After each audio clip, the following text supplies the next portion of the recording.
One thing in NASCAR that nobody likes, especially if you're the race leader, is lap traffic.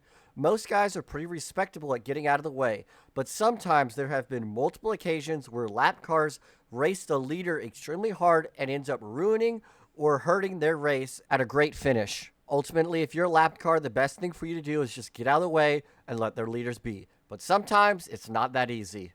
This lapped car was a disadvantage for Brad Keselowski, but an advantage for Dale Earnhardt Jr. Brad Keselowski had trash on his grill and his car was overheating. He had to get behind Danica Patrick, who was a lapped car, to try to get the trash off his grill. In doing so, he was held up a little bit and Dale Jr. passed him and went on to take the lead and ultimately took home the checkered flag at Pocono. It really shocked me when he went up there chasing the lap car up the racetrack to get that debris off of the front of his car. It surprised the heck out of me. That car be pitting this time. Problem with debris on the front of the car. Definitely on that air intake that provides. There he goes way high. Nearly gets into the back of Danica Patrick. And there goes the lead. Earnhardt is underneath him. A miscue by Brad Keselowski. And Dale Earnhardt Jr. takes the lead. While battling for the lead in a playoff race, Chase Briscoe and Christopher Bell were dueling it out at Kansas. But when they came up on lapped car Garrett Smithley, it all went bad really fast, costing both of them a shot at the win. Diving to the low side of the racetrack, trying to take away that top spot. Junior, I think that now.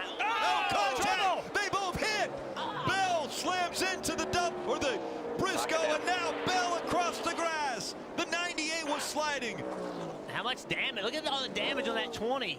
What kind of damage he may have gotten. Oh, yeah, a lot of left front damage. Yeah. Man.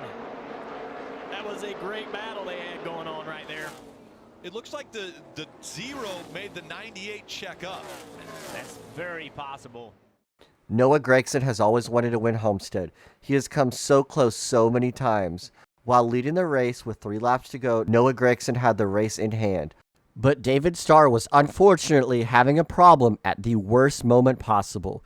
As Noah Gragson entered turn 3 on the top side, Starr blew his tire going up right into the wall in front of race leader Noah Gragson. The way the 9 car is acting, they just got it all under control. There's no sweat. Jeremy Clements is 7th. He's the only driver.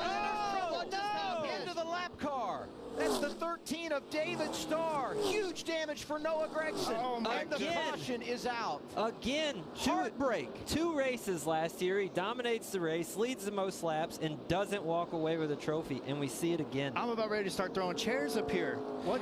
During the nationwide race at Bristol, Kyle Busch and Kevin Harvick were battling hard for the lead. It was early on in that race, and this lapped car did one of the biggest boneheaded moves I've ever seen a race car driver do. He came up on the track and took out race leader Kyle Busch. It's just something you have to see to believe. See if he can make that work. Down on the inside, he's trying to make this pass. I think it's going to happen. Up across the racetrack and contact with the 07 car. Reed Sorensen gets a piece. That's Jason White about this. He's not going to have very good things to say. You can see he's taking the lead right here. Here comes the 07 car. Chase Austin right down in front. Just going from the outside.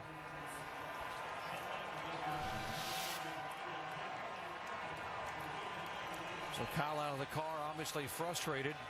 Will head back to the trailer and try to gather his thoughts while his crew tries to get this car repaired and get the points leader back on the racetrack. While running in the top three, Casey Mears was punted and turned around by David Gilliland in the 2006 Martinsville race. David Gilliland was 4 laps down and had no business getting into the back of Casey Mears. It really just shows that even in NASCAR's prime, there was still drivers in the back not knowing what they were doing. Everybody knows the famous Mark Martin Michigan crash, but did you know he was leading the race when lapped car Juan Pablo Montoya blocked him and was the one that caused that incident? It's something that nobody really remembers because that crash was such a vicious hit. Pablo Montoya and Bobby Labonte were racing right in front of him in turn 4. Yeah, and Mark had caught these cars. You can see Bobby Labonte looks like just loses it, gets loose with that car right up behind him there. But Mark had been there for a while, and you can see Mark spinning now. Not much you can do except hold on and lock the brakes as a driver at this point in time. And right there. Oh. During the 2017 season, Martin Truex Jr. was on fire. Heading into the playoffs, he was ready to win the last race before the playoffs started. He was going to win that race until Derek Cope scraped the wall barely costing Martin Truex the victory when the caution flew. Under commercial break at the New Hampshire race, Joey Logano was taken out by somebody who was 15 laps down. Had no business being out there at that point, and Joey Logano was just an innocent victim. Needless to say, he was very displeased in his interview post-race, but rightfully so. There's no reason lapped cars should be out there taking out lead lap cars like that. It's just awful. Logano being scored in 38th after this that brought out our most recent caution. Yep, that's a tough pill to swallow when you're taken out by a guy that's 15 laps down. I don't know exactly what happened there, but if you ride on the 22 here, just watch. He gets pounded in the left rear. Joey Logano in the garage. Let's hear from him, Marty. And he just watched that replay and was just shaking his head in disbelief. You ever see anything like that? Yeah, slowest car on the racetrack took us out. Go figure. We had a pretty good auto trader forward. We're just doing what we can to hang in there. You know, we were obviously running second. Brad is really, really fast. He's definitely a car to beat right now. At the end of stage 1 in the 2018 Bristol race, Ryan Blaney was caught up in an accident with like 5 lapped cars in the back. They had no business racing that hard with 8 laps to go. Ryan Blaney was an innocent victim and was taken out early in that race.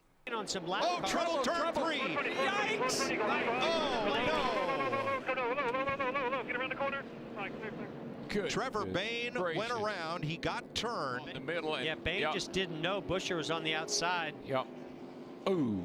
Blaney just know where to go. 2 words. Kevin LePage. Everybody knows the next clip that's about to be shown.